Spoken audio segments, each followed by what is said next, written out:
Walden by Henry David Thoreau. Pernah nggak sih kamu merasa capek gara-gara kesibukan dan hiruk pikuk kehidupan di kota?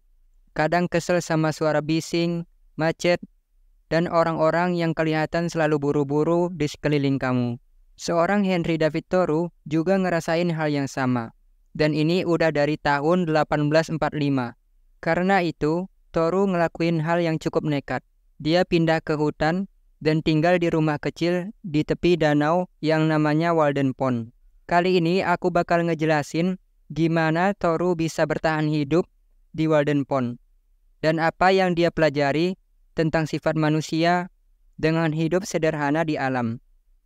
Thoreau khawatir kehidupan modern memberikan sedikit kesempatan untuk benar-benar mendapatkan kebijaksanaan dan pengetahuan.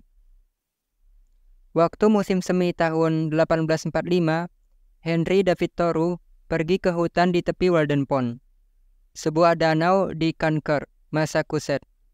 Dia ngerasa kehidupan modern itu bikin nggak tenang. Bagi Thoreau, era baru yang bakal datang ngilangin kebijaksanaan dan kebebasan dari masyarakat. Orang-orang jadi kayak budak kerjaan, sampai nggak punya waktu buat nikmatin hidup. Seperti yang dia bilang, sebagian besar manusia menjalani hidup dalam keputusasaan yang tenang. Mereka kerja keras cuma buat dapatin uang buat beli rumah yang sebenarnya nggak perlu-perlu amat, dan ngisi rumah itu dengan barang-barang yang nggak penting. Menurutnya, hidup kayak gitu seperti hidupnya orang bodoh. Salah satu masalahnya, orang yang kerja keras banget jadi nggak punya waktu dan energi buat belajar atau membaca. Lebih banyak orang yang ngerti soal pembukuan daripada literatur klasik. Dia yakin banget kalau orang yang berhenti baca, otaknya bakal mandek. Karena banyak banget yang bisa dipelajarin dari literatur. Terutama kalau bisa baca karya aslinya. Salah satu karya favorit Thoreau adalah puisi epik karya Homer, yang jadi penghibur dia di tempat tinggal barunya. Bagi Thoreau, membaca bisa jadi pemandu dan penghibur. Mungkin kamu juga bisa nemuin buku-buku yang ngasih kehidupan dan pengetahuan atau ngasih jawaban atas pertanyaan-pertanyaan yang selama ini ngeganjel. Thoreau pindah ke Walden buat ngebuktiin ke dirinya sendiri bahwa ada lebih dari kehidupan modern yang bisa dia nikmati. Bagi Thoreau, pindah ke Walden adalah sebuah cara untuk kembali ke kehidupan yang sederhana. Ketika orang tahu bahwa Thoreau berencana untuk pindah di hutan di tepi Walden Pond, mereka punya dua reaksi. Yang pertama, tertarik dengan keputusan yang tidak biasa itu, dan yang kedua, mereka mengira bahwa Thoreau cenderung memiliki sifat antisosial. Padahal, sebenarnya Thoreau tidak punya niat untuk hidup seperti itu. Kepindahannya ke Walden adalah tanggapan terhadap kelelahan yang dia saksikan pada orang-orang pekerja. Ini adalah kesempatan baginya untuk benar-benar hidup dan menyerap kebijaksanaan dari hidup sederhana. Rutinitas Thoreau di Walden berarti menyederhanakan segala sesuatu hingga ke hal yang paling mendasar, sehingga dia bisa tetap fokus pada pencapaian yang lebih tercerahkan, dan dengan begitu, dia bisa mencurahkan dirinya pada usaha-usaha filosofis, spiritual, kreatif, dan artistik. Kehidupan sederhana berpusat pada 4 kebutuhan pokok, yaitu makanan, tempat tinggal, pakaian, dan bahan bakar untuk perapian atau kompor kayu. Thoreau yakin bahwa tinggal di Walden akan memungkinkannya dengan mudah memenuhi keempat kebutuhan ini. Dengan begitu, dia akan punya banyak waktu untuk berpikir dan menulis. Akhirnya, dia akan bisa menikmati hidup. Untuk kebutuhan pangan, ada cukup ruang di Walden bagi Thoreau untuk menanam tanaman sendiri, baik untuk dimakan maupun dijual. Untuk tempat tinggal, dia akan membangun rumahnya sendiri, serta sebuah gubuk kecil untuk menyimpan kayu bakar. Thoreau sadar betul bahwa bertani, membangun rumah, dan merawat rumah bukanlah tugas kecil, tapi tidak seperti pekerjaan sehari-hari yang menguras pikiran. Pekerjaan ini akan memuaskan dirinya. Pekerjaan seperti ini juga akan memungkinkan Thoreau untuk menopang dirinya sendiri dan berpikir dengan bebas dan jernih, tanpa terbebani oleh tekanan kehidupan modern. Itu merupakan hal yang sudah luar biasa bagi Toru. Toru juga sangat ingin meninggalkan konsep pakaian modern. Tidak perlu menghabiskan uang untuk baju-baju kantor. Sebaliknya, untuk jenis pekerjaan yang ingin Toru lakukan, dia hanya butuh satu set pakaian yang kuat dan tahan lama yang bisa dia pakai untuk kegiatan sehari-harinya. Membangun rumah dan merawat kebun itu dua hal yang sama-sama bermanfaat dan banyak ngasih pelajaran. Menurut Toru, rumah-rumah di zamannya udah enggak lagi dibangun buat fungsinya, tapi lebih sebagai simbol status. Bayangin aja, rumah biasa bisa ngabisin gaji orang selama 10-15 tahun. Toru malah ngelihat kebijaksanaan dari orang-orang yang katanya liar atau savage, kayak penduduk asli Amerika yang bikin rumah wigwam dengan simple, fungsional, dan praktis. Gampang dibangun dan didesain buat tahan segala cuaca buruk. Dia menghargai apa yang dilakukan orang-orang ini. Berbeda sama orang Amerika yang katanya beradab, tapi bangun rumah kotak-kotak dan malah ninggalin banyak orang jadi tunawisma. Ada juga keuntungan kalau kamu bangun rumah sendiri. Selain praktis, kamu juga bisa dapat banyak pelajaran hidup. Coba deh pikir, siapa yang belajar lebih banyak? Siswa yang dengerin kuliah tentang logam atau orang yang langsung menambang biji logam, terus memanasin, ngebentuk, dan memukul sampai jadi pisau, lalu dipasang gagang? Pasti orang yang kedua, karena dia langsung praktik. Hal yang sama berlaku buat bercocok tanam. Selain nikmatin hasil panen yang kamu tanam sendiri, kamu juga dapat pengalaman berkebun sambil belajar soal kesabaran dan manfaatnya. Bagi Toru, meskipun berat, bercocok tanam itu memuaskan. Buat dia, bertani adalah seni yang mulia dan tradisi sakral, serta ada banyak kebijaksanaan dan kerumitannya tersendiri. Di Walden, alam ngasih pengalaman mendalam dan jadi obat buat rasa kesepian. Jadi, Toru dibantu beberapa temannya membangun rumah kecil di dekat tepi Walden Pond. Rumahnya berukuran 10 kali 15 kaki. Itu berapa meter ya? Anggaplah 3 kaki itu 1 meter. Ya intinya rumahnya nggak terlalu besar lah. Cukup buat tempat tidur, meja besar, meja kecil, dan 3 kursi. Biaya pembangunan rumahnya cuma $28 yang pada tahun 1845 setara dengan biaya akomodasi setahun di Cambridge College. Itu cuma buat sewa kamarnya aja. Rumah barunya ini jadi tempat yang pas banget buat Toru mengamatin dan mendengarkan alam di sekitarnya. Toru ngerasa dia bisa ngabisin sebagian besar harinya dengan senang hati dengerin kicauan burung di sekitar rumahnya. Sama kayak Toru, burung-burung itu juga lagi bikin sarang di antara pepohonan. Menurutnya, nyanyian burung-burung itu penuh kegembiraan dan itu benar-benar mencerminkan perasaannya sendiri. Di dalam rumahnya, dia bisa dengar suara tupai yang lari-larian di atas atap, atau binatang lain yang lagi cari-cari sesuatu di bawah lantai. Di tengah simfoni suara binatang ini, Toru mulai ngerasa bahwa kesendiriannya di hutan bukanlah hal yang sepi, tapi lebih sebagai pengalaman menyeluruh di alam. Nggak heran sih, tetangga manusia terdekatnya jaraknya sekitar 1 mil.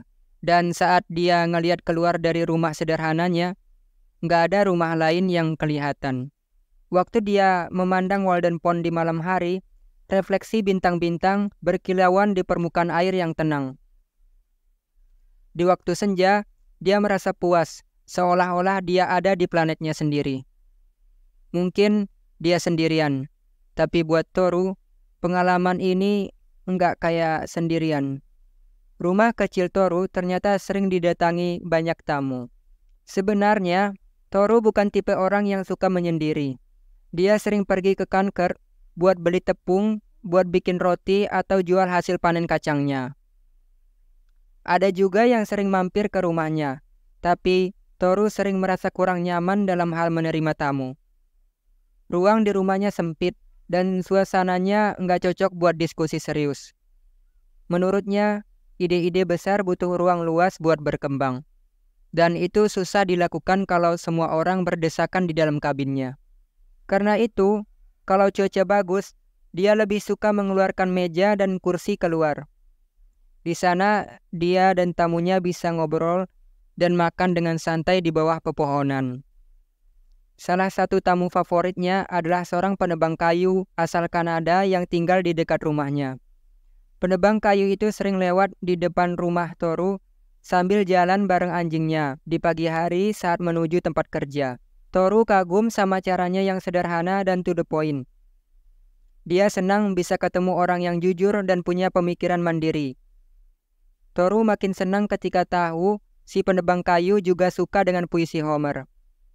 Orang ini begitu mulia dan berwibawa, sampai beberapa warga Conker mulai mengira kalau dia sebenarnya seorang pangeran yang menyamar.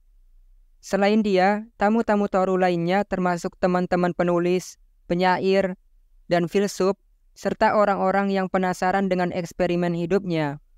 Keramahan Toru sangat sederhana dan ala pedesaan. Dia suka berbagi makanan, seperti sepotong roti buatan sendiri sambil mengobrol. Toru nggak terlalu sering menyebutkan nama-nama spesifik, tapi jelas banget kalau dia nggak menjalani hidup sebagai seorang penyendiri. Mungkin kelihatannya dia antisosial, tapi sebenarnya dia bukan antisosial. Toru nggak pernah merasa kesepian di tengah satwa liar yang ada di sekeliling rumahnya. Meski interaksi dengan manusia bikin nyaman, tetangga sejati Toru adalah hewan-hewan yang tinggal di sekitar rumahnya. Toru punya kesukaan khusus terhadap tikus hutan, nggak kayak tikus kota yang biasa dia temui. Tikus-tikus hutan awalnya nggak terbiasa dengan manusia, tapi lama-lama mereka jadi biasa. Satu tikus bahkan cukup akrab dengan Toru. Dia sering naik ke celana Toru dan melompat ke meja makan. Ikut nimbrung makan malam bareng Toru sambil nyolong makanannya. Gila itu tikus. Kalau aku udah kupukul. Mungkin tikus di hutan itu nggak terlalu menjijikan ya. Nggak kayak tikus di kota yang kotor. Di dekat rumahnya juga ada keluarga burung puyuh yang bersarang di tanah. Toru penasaran dengan burung yang biasanya pemalu ini. Tapi begitu mereka terbiasa dengan kehadiran Toru, mereka mulai jalan-jalan dengan santainya di depannya. Meski mirip ayam, Toru yakin bisa melihat kecerdasan sejati di mata burung puyuh ini. Dia juga harus hati-hati saat berjalan karena seringkali anak-anak puyuh terlihat seperti daun kering yang jatuh. Toru paling suka duduk di luar di kursinya yang nyaman. Nggak butuh waktu lama sampai tetangga-tetangga dari hutan mulai muncul. Bisa aja ada berang-berang, rakun, keluarga kucing liar, atau burung-burung yang berkeliaran. Favorit Toru adalah burung loon, burung cerdas yang sering menyelam di Walden Pond buat cari ikan. Tupai merah juga jadi tetangga kesayangannya. Ketika musim dingin tiba, Toru meninggalkan beberapa jagung mentah di salju, yakin bahwa hewan akan memanfaatkannya. Dan coba tebak siapa yang muncul? Tupai merah yang bikin pertunjukan lucu saat memeriksa jagungnya. Awalnya dia ngeliatin dari atas pohon dengan hati-hati. Tapi nggak lama dia melompat ke salju dan dengan cepat mengambil potongan jagung itu dan kembali ke pohonnya. Musim dingin di Walden memberikan tantangan terbesar buat Toru. Pada 22 September 1845, sebulan setelah salju turun, Walden Pond akhirnya membeku sepenuhnya. Saat suhu membeku, salju tebal, dan danau jadi es padat, kondisi hidup di hutan jadi jauh lebih sulit bagi Toru. Di bulan November, Toru harus bergerak cepat untuk memastikan cerobong apinya dibangun sebelum bulan-bulan terdingin tiba. Dia juga melapisi dinding rumahnya agar panas tetap terjaga dan angin dingin nggak masuk. Di musim dingin kedua, dia berhasil mendapatkan kompor kayu untuk menghangatkan dirinya. Danau yang membeku juga jadi masalah lain. Walden Pond adalah sumber air minum Toru. Dia harus memecahkan lapisan es tebal cuma untuk mendapatkan air agar bisa bertahan hidup. Yang jelas bukan tugas mudah. Dia harus rutin berjalan menembus salju menuju danau. Dan sebelum bisa memecahkan es setebal 1 kaki, dia harus membersihkan semua salju dari permukaan esnya dulu. Untungnya, dia nggak sendirian. Dia sering ketemu dengan pemancing di danau pada pagi hari. Soal kayu untuk menghangatkan rumah, Toru beruntung karena ada banyak pohon berkualitas di sekitar. Bahkan di musim dingin, tugas utamanya adalah mencari kayu. Yang mengejutkan, dia menemukan bahwa batang kayu beku yang sudah terendam air ternyata terbakar dengan sangat baik. Karena penuh air, batang kayu pinus ini terbakar lebih lama dari biasanya. Dan uap panas yang keluar saat mereka terbakar membuatnya jadi jauh lebih panas daripada yang dia duga. Toru senang, bukan hanya karena batang kayu ini jadi bahan bakar yang bagus, tapi juga karena roti dan daging buatannya terasa lebih enak saat dimasak di atas kayu yang dia ambil sendiri di alam liar. Musim semi terasa seperti harta karun penuh kebahagiaan bagi Toru. Setelah musim dingin yang panjang dan beku, kehadiran musim semi terasa manis banget. Sebenarnya, alasan utama Toru memulai eksperimen hidup di hutan adalah karena dia ingin punya tempat terbaik untuk menyaksikan musim semi muncul di Walden Pond. Dia bisa mendengar suara es tebal di danau mulai retak dan perlahan meleleh kembali menjadi air. Tak lama setelah itu, aliran air berlumpur mengalir turun dari tebing setinggi 20-40 kaki di sekitar danau. Saat salju meleleh dari puncak lereng, air berlumpur mengalir seperti lava. Tanda-tanda pertama musim semi akhirnya datang, dengan burung-burung yang mengumumkan akhir musim dingin. Di pertengahan Maret, burung bluebird dan red-winged blackbird mulai bermunculan. Pemandangan yang benar-benar indah. Dan seolah-olah semuanya mekar dan tumbuh dalam sekejap. Rumput hijau makin gelap, pohon ek, hikori, dan maple mulai tumbuh subur. Dan suara katak mulai terdengar. Dalam beberapa minggu berikutnya, suara khas burung whippoorwill mulai terdengar jelas, bersama dengan suara brown thresher. Rumput di sekitar mulai tumbuh semakin tebal. Suatu pagi yang berkabut, sebelum matahari terbit dan menghangatkan danau, terdengar tangisan sunyi seekor angsa di kejauhan, mencari teman di tengah danau. Bagi Toru, musim semi adalah pengingat kuat tentang siklus kehidupan yang tiada akhir. Setelah 2 tahun tinggal di Walden Pond, akhirnya tiba hari terakhir Toru. Itu tanggal 6 September tahun 1847. Dan dia mulai bertanya-tanya, kenapa harus pergi? Kemudian dia sadar, Walden hanyalah satu pemberhentian dari banyak perjalanan lain. Dia hanya punya satu kehidupan dan pasti masih banyak pengalaman berharga menunggunya di luar sana. Tentu saja, selama 2 tahun di sana dia telah belajar banyak hal. Pertama, waktu yang dia habiskan di hutan membuktikan bahwa jika kita menyederhanakan hidup, maka segalanya menjadi lebih mudah. Kita bisa mulai hidup dengan seperti yang dikatakan Toru, dengan tingkat eksistensi yang lebih tinggi. Selain itu, kalau kita ingin mengekspresikan diri dan memperluas pikiran, menjauh dari masyarakat modern bisa sangat membantu. Saat terjebak dalam rutinitas, otak bisa jadi stagnan dan nyaman dengan cara berpikir yang aman. Dia juga belajar bahwa nggak ada gunanya terburu-buru dan stres menyelesaikan pekerjaan kalau hasilnya cuma uang. Kedengarannya mungkin aneh, tapi menurut Toru, hidup terasa paling miskin justru saat kita mengejar kekayaan. Menurutnya, mencari kebenaran jauh lebih memuaskan daripada memburu kekayaan atau ketenaran. Jadi, pelajaran sebenarnya adalah aturan hidup yang baik adalah dengan menanamkan kesederhanaan. Seperti dengan menjual apa yang gak kamu butuhkan, hidup minimalis. Selain itu, materialisme gak membawa kita kemana-mana. Hal-hal baru dan gangguan dalam kehidupan modern bikin kita jauh dari hidup yang benar-benar memuaskan. Kalau kita menjalani hidup di mana kita harus pamer, rutinitas sehari-hari pasti akan terasa dangkal dan mengganggu. Sebagai manusia, kita punya kapasitas untuk berpikir. Ini adalah apa yang membuat kita menjadi manusia. Hidup kita seharusnya memungkinkan kita untuk bertindak dengan penuh pemikiran dan berpikir secara ambisius. Dan jika kita bisa, mungkin kita bisa membantu orang lain melakukan hal yang sama. Hidup sederhana dan mandiri dikelilingi oleh alam yang subur adalah hal yang indah dengan sendirinya. Seperti yang bisa kita lihat dari kisah Toru, ada banyak pelajaran universal yang bisa kita ambil dan terapkan dalam kehidupan. Jadi kesimpulan pada pembahasan kali ini, singkatnya pada tahun 1845, seorang Henry David Thoreau pindah ke hutan di Walden Pond.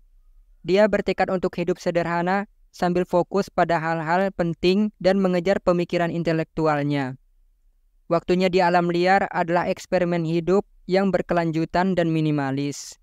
Pesan utama yang bisa kita ambil dari kisah Henry David Thoreau adalah kita harus menjadi orang yang ambisius dan bergerak dengan percaya diri untuk meraih impian kita. Jangan anggap impian kita tidak bisa dicapai karena tampaknya terlalu ambisius atau tidak biasa bagi orang lain. Kemajuan dicapai oleh mereka yang punya ide-ide besar. Jadi, kejarlah impianmu dan mulailah bangun fondasinya dari sekarang. Ketika kamu mencapai tujuan itu, sukses akan terasa lebih manis dari yang pernah kamu bayangkan. Terima kasih sudah mendengarkan kisah ini. Dan kalau kamu suka dengan konten ini atau video ini, kamu bisa share dengan sahabat kamu atau kenalan kamu yang mungkin mereka juga akan menyukainya dan membutuhkannya. Sampai jumpa di video selanjutnya. Bye.